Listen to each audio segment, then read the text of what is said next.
People who walk up Tumamak Hill recognize the shrine of the Luminous Mother at the base, but few know its story.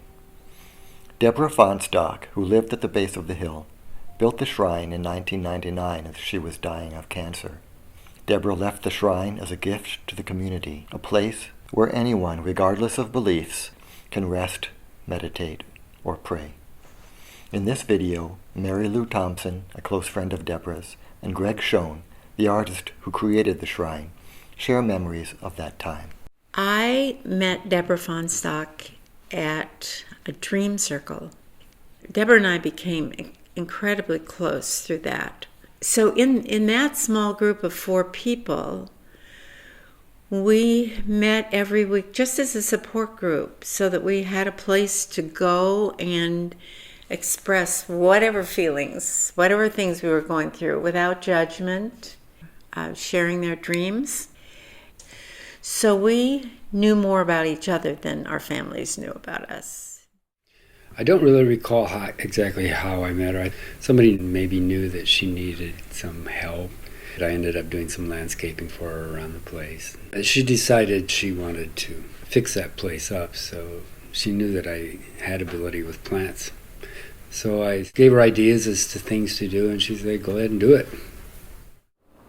Tumamak was her spiritual go-to place. Her meditation place was walking Tumamak. So she then had Greg Schoen do the Virgin of Guadalupe on the outside of the house because she wanted to create a place where everyone who walked Tumamak could meditate, either before or after or both, when they were going up and down that hill. So she knew what people needed on that level and created it as a gift for them. Just is a very eccentric, highly intelligent, humorous person. The reason I hung around with her is because she was a constant surprise to me. I was always curious and amused as to what she was going to say or think or do next. And I like friends like that. She was totally unpredictable. So it was in that house at the base of Tumamak that she put together a birthday party for me, just with the 4 of us. And she was quite ill at that time. So it took her all day long, and she made little tiny tea sandwiches and a heart-shaped cake. And she said, if this is the last thing I do, I want to give you a birthday party. And she died several months after that. She was short, small-bodied, dark hair, and always kind of wide-eyed, exuberant, very proper in her language and her behavior. Most of the time. She was a trained therapist on the East Coast. So she was a therapist for a lot of Vietnam vets who had really difficult, some of the most difficult experiences in the war. And she then could be with those people. She never charged them anything.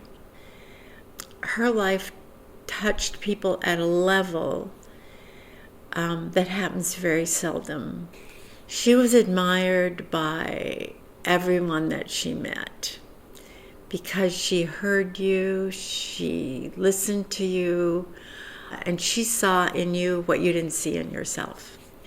It was so hard for us to let her go because she was everyone's best friend.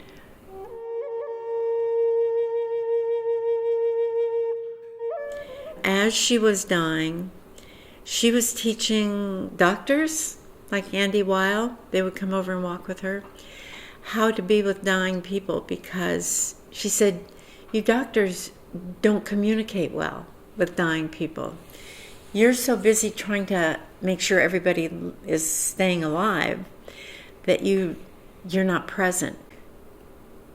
So she helped us all grow. And then she got sick, and then the idea of the shrine came to her. So I suggested a mosaic background and setting up a column and that she could put her statue on. She liked that idea, so she didn't have a lot of time left. So there was things she wanted to do. She had her bucket list, and having a shrine made for a statue to what she called the Earth Mother, which is kind of an amalgam of the Virgin Mary and Gaia and primitive female deities. I don't know. I just suggested doing a landscape based on the silhouette of Tuamac Hill. So basically that shrine, the mosaic is just a silhouette of the hill on sunset with the colors, the sunset colors in the sky. She apparently did like blues and turquoise. She pretty much let me do what I wanted to do. She liked being surprised with what I would come up with.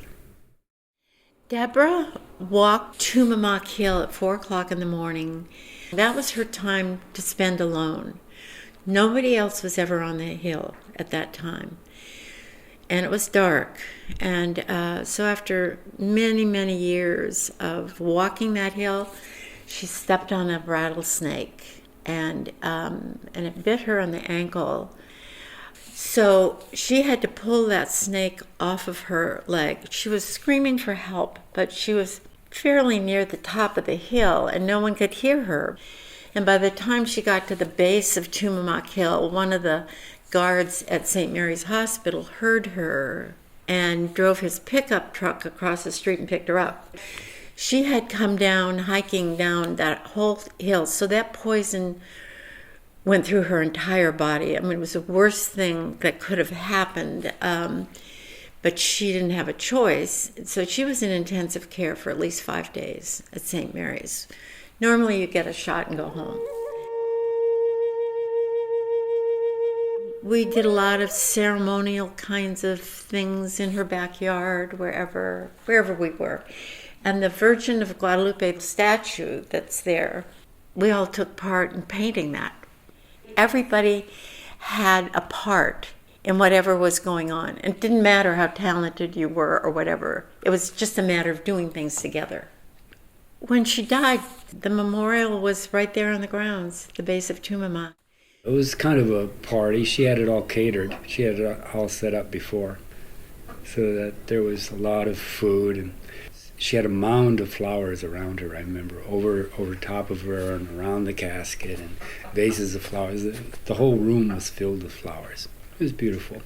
Most of the event was just people in the rest of the house sitting around, eating, visiting. After the party was over, they went out to the shrine and they carried her out there in the casket and set the casket up so that she was facing the shrine. And then she had prepared kind of a litany that she wanted read and sang, and certain songs sung, and certain people would speak and say things, and firecrackers would be set off, that sort of thing. Then she was brought back inside, and the mortuary was called, and they came and took the body in an ambulance and cremated her. And then after that, the shrine slowly changed too. People kept adding things, and things would disappear, and then things would be broken and then repaired by somebody else, and it just took on a life of its own and just slowly transformed into all different configurations. Things would come and go.